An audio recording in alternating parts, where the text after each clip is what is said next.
नमस्कार बच्चों, वैदिक हिंदी चैनल में मैं पूनम भारद्वाज आप सभी का हृदय से स्वागत करती हूँ। आइए आज हम सब पढ़ेंगे वाच्य। वाच्य जिसे इंग्लिश में वॉइस कहते हैं। वाच्य का मतलब कहना, अर्थात जो इसका शाब्दिक अर्थ होगा बोलना, अर्थात बोलने का विषय। वाच्य का शाब्दिक अर्थ बोलने का विषय होता है। आइए वाच्य का परिभाषा देखते हैं हम। क्रिया के जिस रूप से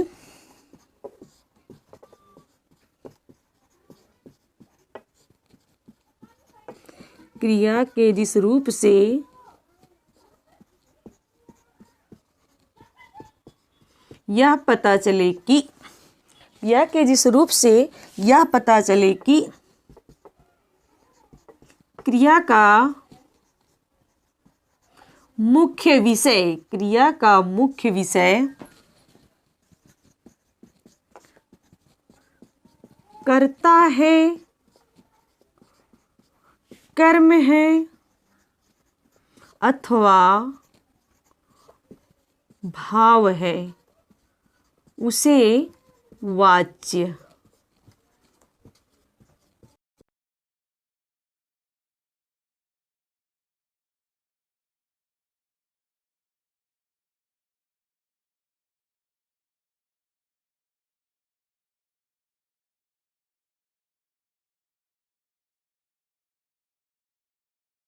उसे हम वाच्य कहते हैं। उसे हम क्या कहते हैं? वाच्य कहते हैं। जैसे एक वाक्य लिखे हम,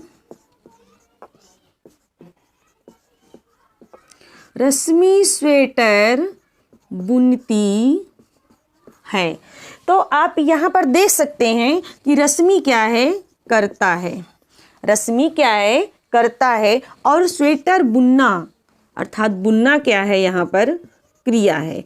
तो आप देख सकते हैं कि कर्ता के अनुसार यहाँ पर कार्य हो रहा है, अर्थात कर्ता के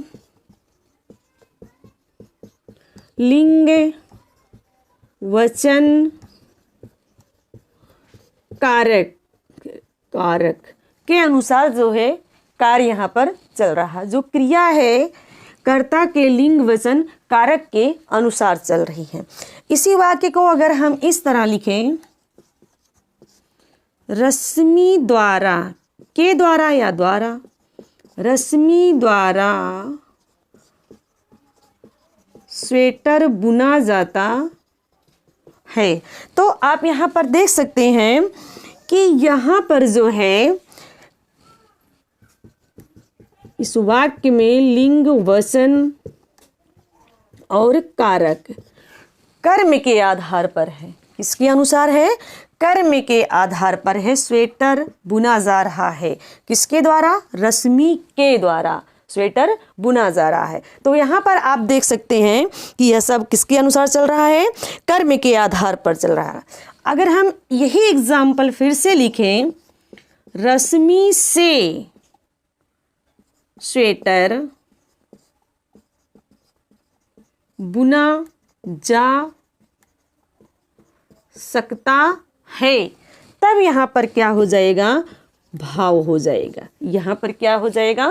भाव हो जाएगा। अर्थात क्रिया के जिस रूपांतर से हमें यह पता चले कि प्रयुक्त वाक्य में प्रधान कौन है, किसकी प्रधानता है, कर्ता प्रधान है, कर्म प्रधान है या भाव प्रधान है, उसे हम वाच्य कहते हैं। तो आइए देखते हैं आगे।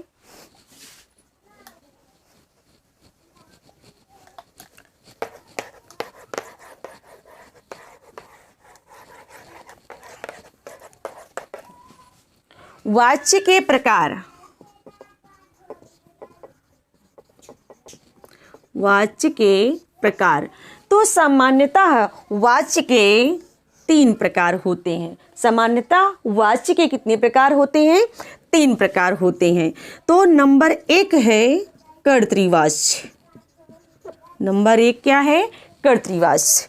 नंबर 2 है कर्मवाच्य। क्या है? कर्मवाच्य।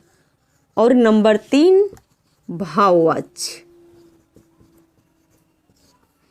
आपने देखा कि क्रिया के जिस रूपांतर से हमें यह पता चलता है कि क्रिया किसके आधार पर या किसके अनुसार चल रही है, उसे हम वाच्य कहते हैं। कर्ता के अनुसार चलती है, कर्म के अनुसार चलती है, या भाव के वाच्य, जैसा कि आप एग्जाम्पल के द्वारा पहले ही देख चुके हैं। तो आप देखते हैं कि यहाँ पर वाच्य के 3 भेद होते हैं। पहला है कर्तृवाच्य, कर्मवाच्य, और तीसरा है भाववाच्य। इसे आप भूलेंगे नहीं, और मेन सावधानी यहाँ रखना है, कर्तृवाच्य को लिखने में करना है। तो एक एक देखते हैं। यहाँ पर जो है कर्ता की प्रधानता होती है, कर्ता की प्रधानता होती है, और यहाँ पर कर्म की प्रधानता होती है। और जबकि भाववाच्य में ऐसा कुछ भी नहीं है, ना कर्म प्रधान है और ना ही कर्ता प्रधान है, बल्कि यहाँ पर भाव है। यहाँ पर क्या है? भाव की प्रधानता है। तो एक एक करके हम देखेंगे।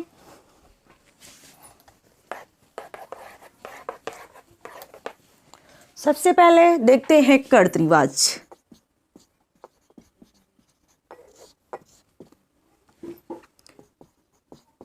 जिस वाक्य में क्रिया कर्ता के लिंग, वचन, कारक के अनुसार चले, वहां पर क्या होगा? कर्तृवाच्य होगा। कैसे? जिस वाक्य में क्रिया कर्ता के लिंग, वचन, कारक के अनुसार चले, उसे हम कर्तृवाच्य कहते हैं। अर्थात कर्ता की प्रधानता होती है, कर्ता की प्रधानता होती है, उसे हम क्या कहते हैं? कर्तृवाच्य। कर्तृवाच्य जो है साधारण वाक्य होता है, अक्सर वर्तमान काल में होता है। साधारण वाक्य होता है, अर्थात सरल वाक्य। इसे दूसरी भाषा में हम क्या कहते हैं? सरल वाक्य, जिसमें एक ही उद्देश्य होता है, एक ही विधेय होता है। कभी कभी कर्ता, नहीं छोड़िए उसको, आगे देखते हैं इसमें क्या होता है। इतना ही जानिए आप, क्योंकि आप डीप में जाने पे भूल सकते हैं। जिस वाक्य में क्रिया कर्ता के लिंग, वचन, कारक के अनुसार चले और कर्ता की प्रधानता हो, और वहां पर क्या होता है? कर्तृवाच्य होता है। यह साधारण वाक्य होता है, जिसे हम सरल वाक्य भी कहते हैं। तो आइए देखते हैं। आपको पता होना चाहिए कर्ता ने कर्म को करर से के द्वारा, अर्थात कारक के बारे में आपको जानकारी होनी चाहिए, लिंग, वचन इत्यादि के बारे में जानकारी होना चाहिए वाच्य को पढ़ने के लिए। जैसे हम कहें मोहन खाना खाता है, तो यहां पर आप देख सकते हैं मोहन क्या है? करता है। मोहन क्या खाता है? आपको उत्तर भी मिल रहा है, अर्थात ये कर्म है, क्रिया सकर्मक है, और खाता क्या है? क्रिया है। अक्सर परिभाषा में कहा जाता है कि कर्तृवाच्य जो होता है वह अकर्मक क्रिया में होती है, लेकिन कभी कभी इसमें सकर्मक क्रिया भी होती है। क्या होती है? सकर्मक क्रिया भी होती है। अर्थात कर्तृवाच्य में अकर्मक और सकर्मक क्रियाएं दोनों होती है, परंतु यहाँ पर क्या होता है? कर्ता प्रधान होता है। कार्य जो है किसके द्वारा किया जाता है? कर्ता के द्वारा ही किया जाता है। जैसे इस उदाहरण से आप समझ सकते हैं कि मोहन क्या है? इस वाक्य में कर्ता है, और कर्ता के द्वारा ही खाना खाने का काम किया जा रहा है। अर्थात जो है, जो भी कार्य यहाँ पर हो रहा है वह कर्ता के द्वारा ही हो रहा है। जैसे अनीता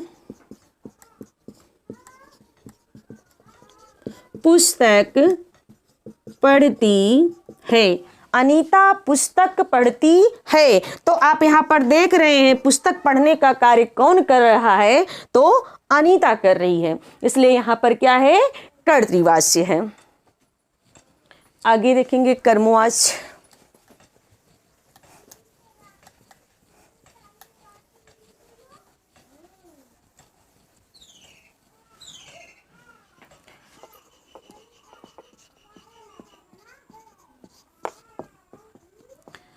यहां पर आप देख सकते हैं जिस वाक्य में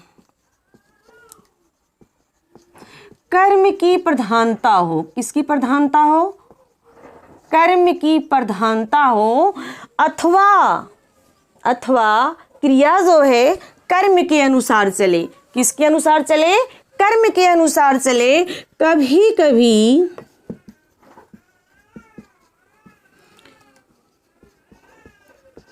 इसमें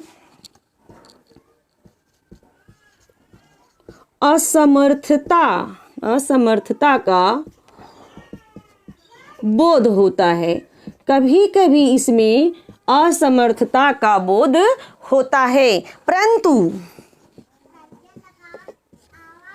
परंतु इस परिस्थिति में, आप पेन और कॉपी उठा लें, नोट करते चलें। परंतु इस परिस्थिति में ने के स्थान पर या द्वारा न लगाकर से प्रसर्ग का, किसका, से प्रसर्ग का प्रयोग होता है। किसका होता है, से प्रसर्ग का प्रयोग होता है और वाक्य नकारात्मक होती है। वाक्य कैसा होती है, नकारात्मक, निषेधात्मक होती है। वाक्य नकारात्मक होती है, प्लस जाना क्रिया लगाया जाता है, प्लस सामान्य भूतकाल का प्रयोग किया जाता है। सामान्य भूतकाल का प्रयोग किया जाता है। जैसे एग्जाम्पल के लिए, मुझसे यह पुस्तक नहीं पढ़ी जाती। जैसे मुझसे यह पुस्तक नहीं पढ़ी जाती, तो यहाँ पर आपको बताया ना, जहाँ पर कर्ता में ने लगता है और कर्म में द्वारा लगता है, कर्म में द्वारा लगता है, ऐसे कंडीशन में उस जगह पर से का प्रयोग किया जाएगा और वाक्य असमर्थता का बोध कराएगा। जैसे मुझसे यह पुस्तक नहीं पढ़ी जाती, वहां पर वो असमर्थ है, जो भी कह रहा है वो असमर्थ है पुस्तक पढ़ने के लिए, पुस्तक नहीं पढ़ी जाती उससे। अगला एग्जाम्पल देखेंगे इसे।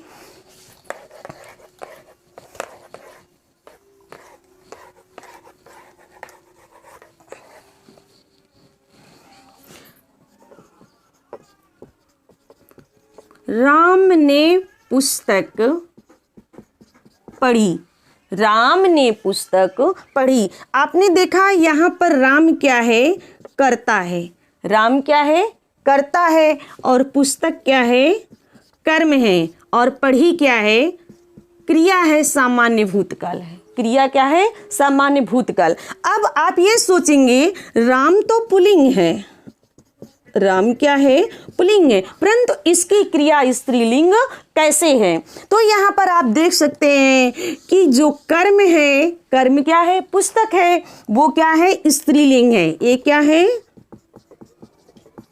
कर्म क्या है, स्त्रीलिंग है, और क्रिया कर्म के अनुसार चल रही है। जब कर्म स्त्रीलिंग है तो क्रिया भी स्त्रीलिंग है, इसलिए यहाँ पर क्या है, कर्मवाच्य है। परिभाषा में आपने पहले ही देखा, जब जो है जिस वाक्य में क्रिया कर्म के, किसके, कर्म के लिंग, वचन और कारक के अनुसार हो तो वहां पर कर्मवाची होता है। जैसे आपने देखा कि यहाँ पर पुस्तक स्त्रीलिंग है और क्रिया भी क्या है, स्त्रीलिंग है, अर्थात जो है कर्म के अनुसार क्रिया कार्य कर रही है, इसलिए यहाँ पर क्या है, कर्मवाच्य है।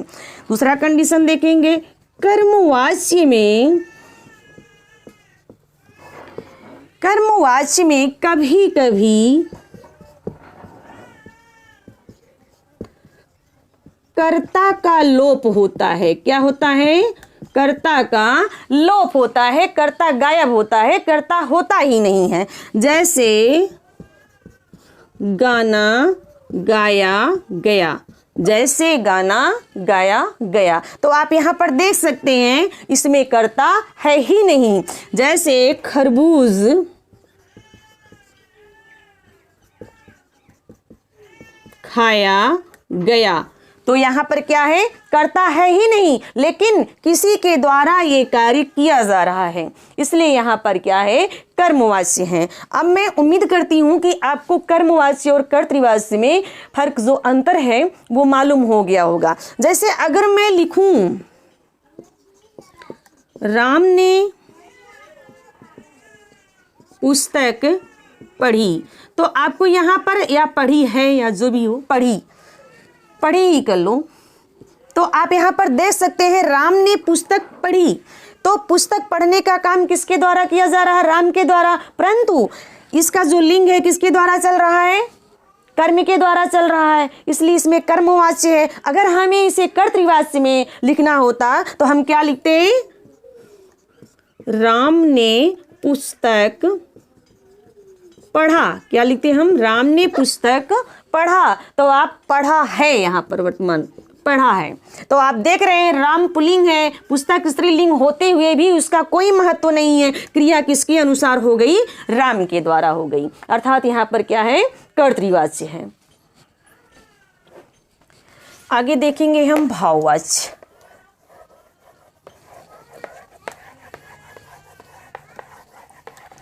अब जितना ही टेक्निकल भाव से पढ़ेंगे उतना ही डूबेंगे। बस बहुत आसान भाषा है, आप जैसे पढ़ाया जा रहा वैसे समझिए, आपको किसी भी प्रकार की कहीं भी कोई दिक्कत नहीं होगी। अगला देखिए भाववाच्य।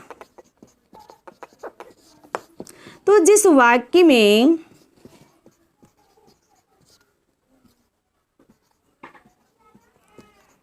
ना कर्ता की प्रधानता हो, ना ही कर्म की प्रधानता हो, ना ही कर्म की प्रधानता हो, वहाँ पर क्या होता है, भाववाच्य होता है। अर्थात जब क्रिया ना कर्म के अनुसार चले ना क्रिया के अनुसार चले, तब वहाँ पर क्या होगा, भाववाच्य होगा। जहाँ पर भाव की फीलिंग होगी वहाँ पर क्या होगा, भाववाच्य होगा। भाववाच्य में प्रायः है असमर्थता पाई जाती है। प्रायः क्या होता है, असमर्थता। आपको नियम याद करना है, आपको वाक्य को रटना नहीं है, पहचानना है। पहचान क्या है, भाववाच्य में प्रायः असमर्थता पाई जाती है। वाक्य नकारात्मक होती है। वाक्य कैसी होती है, नकारात्मक होती है। क्रिया अन्य पुरुष, क्रिया कैसी होती है, अन्य पुरुष पुल्लिंग एक वचन। क्रिया अन्य पुरुष पुल्लिंग एक वचन में होती है, यही इसकी सबसे बड़ी पहचान होती है। जैसे मैं लिखूं अब मुझसे पढ़ाया नहीं जा सकता। अब मुझसे पढ़ाया नहीं जा सकता, अर्थात हम थक गए होंगे या मुझे किसी भी प्रकार की समस्या हो रही होगी, मैं उस कार्य को करने में असमर्थ हूँ, तो यहाँ पर क्या होगा, भाववाच्य होगा। यहाँ पर क्या होगा, भाववाच्य होगा। जैसे अब मुझसे चला नहीं जाता, अब मुझसे खाया नहीं जाता, अब मुझसे दौड़ा नहीं जाता, तो यहाँ पर क्या होगा, भाववाच्य होगा।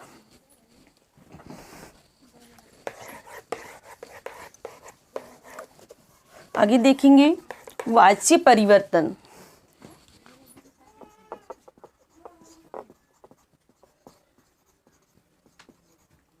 वाच्य परिवर्तन, पहले कर्तृ से भाव ही देख लें। कर्तृवाच्य से भाववाच्य में, तो यहां पर आप देख सकते हैं, जैसे मैं बोलूं पक्षी रात में नहीं सोते, पक्षी रात में नहीं सोते। तो हम जब भाववाच्य में परिवर्तन करेंगे तो हम लिखेंगे पक्षियों से रात में सोया नहीं जाता या जा सकता। तो आप देख रहे हैं वाक्य नकारात्मक है और यहाँ पर असमर्थता का सूचना भी दे रहा है और क्रिया भी सामान्य भूतकाल में है, अर्थात यहाँ पर क्या है, भाववाच्य है। यहाँ पर क्या है, भाववाच्य है। जैसे मैं लिखूं चलो सोते हैं, चलो सोते हैं, ऐसे वाक्य प्रायः पूछे जाते हैं जिसमें फट से आप क्या करते हैं, भाववाच्य मार देते हैं, लेकिन ये भाववाच्य नहीं है। आप देख लीजिए ये वर्तमान काल में है, करे चलो अब सोते हैं, तो यहाँ पर क्या, चलो सोते हैं डायरेक्ट बोल रहा, लेकिन असमर्थता हमको महसूस करवाना है तब तो भाववाच्य होगा ना।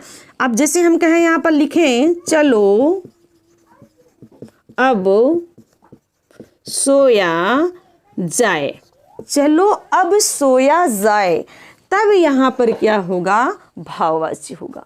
चलो अब सोया जाए, तब यहाँ पर क्या होगा, भाववाच्य होगा।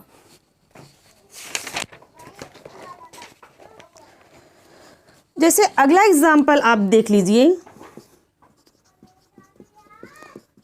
अब चलते हैं, तो अब क्या है, चलो अब चला जाए, चलो अब चला जाए, तो इसका क्या होगा, ये भाववाच्य होगा। जैसे अगला देखो, मैं वजन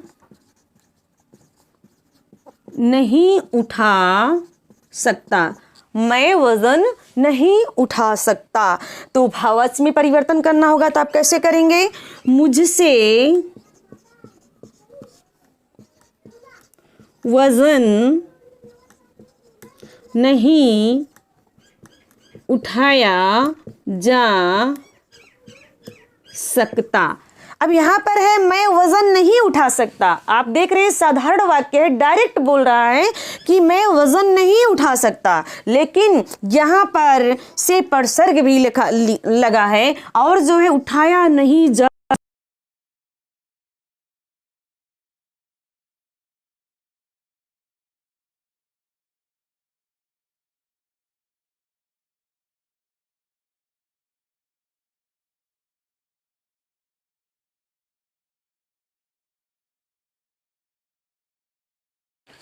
वाच्य परिवर्तन देखते हैं कर्तृवाच्य से कर्मवाच्य में। जैसे मैं बैठ नहीं सकता, मुझसे बैठा नहीं जाता, यहाँ पर जा सकता नहीं है। ऐसे राम पुस्तक पढ़ता है, राम से पुस्तक पढ़ी जाती है। आपने देखा यहाँ पुस्तक के द्वारा इसका जो है क्रिया चल रही है। सिपाही ने चोर को पकड़ा, सिपाही द्वारा चोर पकड़ा गया। कर्मवाच्य से कर्तृवाच्य में मेरे द्वारा खाना खाया गया, मैंने खाना खाया। यह उपन्यास प्रेमचंद्र द्वारा लिखा गया, यह उपन्यास प्रेमचंद्र ने लिखा। आगे है कुत्तों द्वारा भौंका जाता है, कुत्ते भौंकते हैं कर्तृवाच्य में। इसी तरह भाववाच्य से कर्तृवाच्य में मैं चल नहीं पा रहा हूँ, मुझसे चला नहीं जाता, मुझसे चला नहीं जा सकता। मैं सह नहीं सकता है, मैं यह सह नहीं सकता। अब मुझसे सहा नहीं जाता, वे नहाते नहीं, उनसे नहाया नहीं जाता, वैसे भी आजकल ठंड है। कर्मवाच्य से भाववाच्य में, जैसे यह उपन्यास प्रेमचंद्र द्वारा लिखा गया, यह उपन्यास प्रेमचंद्र से लिखा जा सकता है। ठीक इसी प्रकार आप वाच्य का परिवर्तन भी करेंगे। जैसे आपको लास्ट में शॉर्ट में बता दें,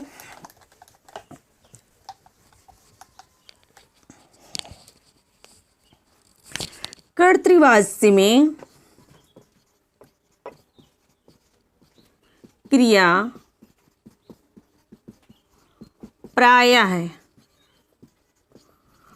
अकर्मक होती है, कभी कभी सकर्मक भी होती है। क्या होती है? सकर्मक, अकर्मक और सकर्मक होती है। परंतु वाक्य जो है, वाक्य में कर्ता की प्रधानता होती है। किसकी प्रधानता होती है? कर्ता प्लस प्रधानता, कर्ता की प्रधानता होती है। वाक्य कैसा होता है? साधारण होता है, अर्थात सरल होता है, एक ही उद्देश्य, एक ही विधेय होता है। जबकि कर्मवाच्य में, जबकि कर्मवाच्य में से, के, द्वारा कारक के परसर्ग लगे होते हैं। क्या होते हैं? कारक के परसर्ग लगे होते हैं। और कर्मवाच्य में कभी कभी कर्ता गायब होता है, लेकिन कर्म ही उद्देश्य होता है। कर्म ही क्या होता है? उद्देश्य होता है। जैसे मैं लिखूं साइकिल, साइकिल नहीं चलती, तो यहां पर आप देख रहे हैं साइकिल क्या है? कर्म है, लेकिन कर्ता क्या है? गायब है। कर्ता क्या है? गायब है। तो उद्देश्य कौन हुआ?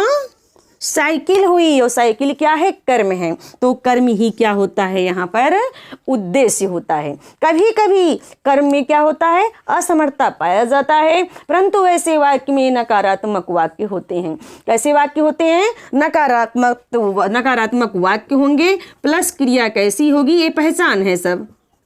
सकर्मक क्रिया कैसी होगी? सकर्मक होगी, अर्थात से के द्वारा, सकर्मक से के द्वारा, किसमें? कर्मवाच्य की। यही सबसे बड़ी क्या है? पहचान होगा। और सामान्य भूतकाल में ये क्रिया पाई जाती है। जबकि भाववाच्य में, किसमें? भाववाच्य में हमेशा क्रिया अन्य पुरुष, क्या? अन्य पुरुष पुल्लिंग एक वचन, किसमें होगी? एक वचन में होगी। आपको इतना ही ध्यान देना है, वाक्य कैसा होगा? नकारात्मक होगा। वाक्य कैसा होगा? नकारात्मक होगा।